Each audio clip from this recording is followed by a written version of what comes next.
placed me with the most honorable people. He still have this passion to the da'wah, to being active, to going, although there are messengers, but he put himself in such position because he knew that he's responsible. Allah subhanahu wa ta'ala does not send messengers when everything is going fine. We need to keep this in mind. When Muhammad was sent as a prophet, this was not because everything was going fine. Allah does not send a messenger to tell his people that, guys, God has sent me to do that you are doing a good job, keep doing what you are doing. They come when everything almost is going wrong. And it was their job, their responsibility to change, to work very hard, to strive to establish peace and justice. May Allah subhanahu wa ta'ala help us all so that we can stand for peace and stand for justice. And may Allah subhanahu wa ta'ala make us among those who connect themselves very well with Allah subhanahu wa ta'ala. And those who have pure hearts so that they can establish unity with their Muslim brothers and sisters. And those who are active, working very hard, striving for the sake of Allah subhanahu wa ta'ala to establish peace and justice on earth. وصلى الله على سيدنا محمد وعلى آله وأصحابه أجمعين. Jazakallah khair, Imam Ali. We can have, if there are any questions for Imam Ali Layla at this time, we can take some brief questions. Otherwise, we'll move on. Any questions? Go ahead, Imran. No, but you're the only one who can answer questions like this. So. Go ahead. Jazakallah khair. Just in terms of, you mentioned the importance of social activism, being involved in the community. What are your suggestions in terms of how we can seek out, more activities that we can participate in as Muslims, and as a group, and be involved in our community of Michigan and Detroit? Right. Well, as I wrote in the last article at IGD newsletter, every activity that promotes human dignity and human rights and enhance the quality of human life, Muslims should be the leading force for it. We should not only accept the invitation that comes from us, from other organizations. We should actually be more creative in finding out what are the best way for us to serve humanity, because we are servants of humanity.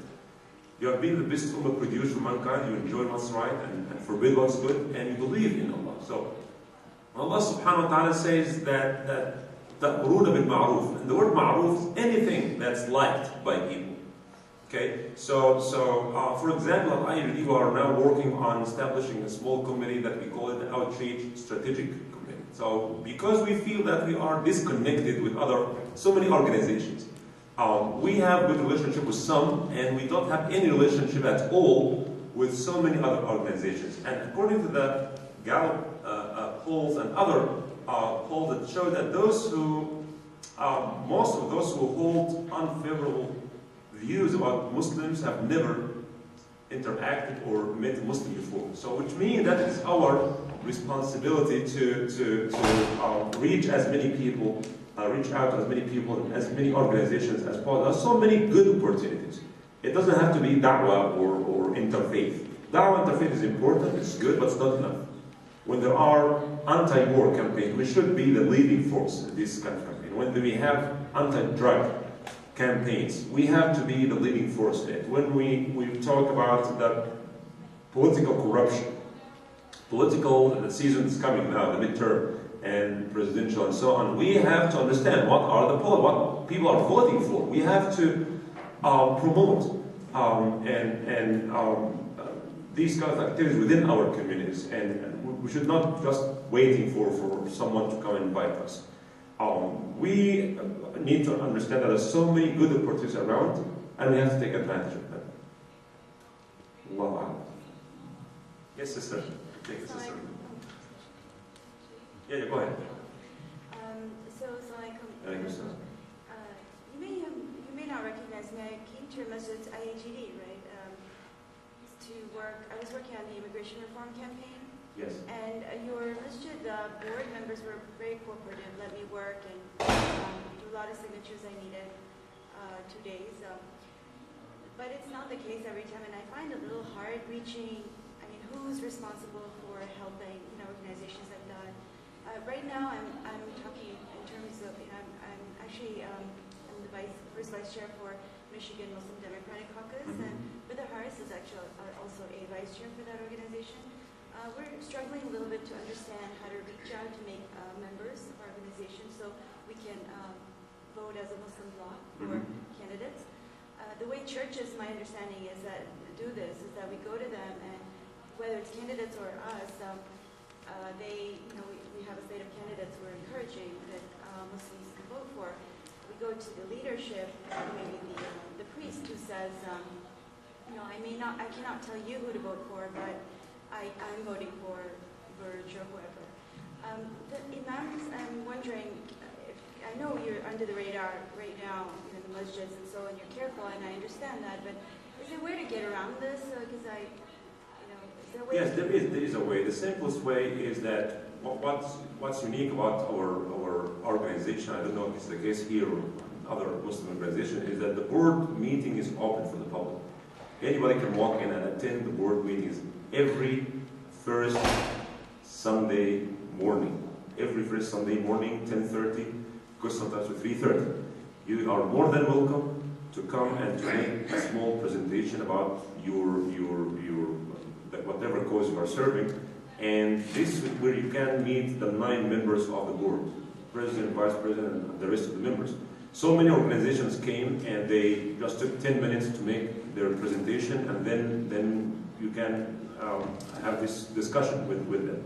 Last Saturday, actually we had Verge Bernero coming to address our community. And we have also one judge and state representative, and third position. 3 other people coming with him to just make small presentations about themselves and how can they serve the community. And the community asked them so many questions, and they were kind enough to answer all these questions. So we invited also the other candidate, Schneider. The office did not respond, but we are open to all people in the political spectrum to come to address, to talk to our community. As you said, we cannot promote someone, but at least we give them the chance to meet our community members and give the community the opportunity to ask them questions. So again, first Sunday morning, 10:30 to 3:30, you are more than welcome. The second floor, come and attend the board meeting. And if you want, we can actually put you in the meeting agenda so that